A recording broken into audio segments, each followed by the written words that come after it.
بسم الله الرحمن الرحيم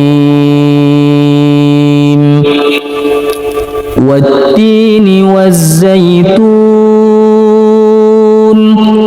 وطور سينين وهذا البلد الأمين لقد خلقنا الإنسان في أحسن تقويم ثم رددناه أسفل سافلين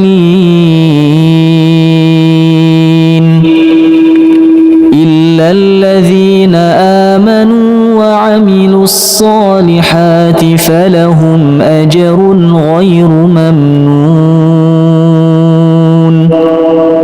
فما يكذبك بعد بالدين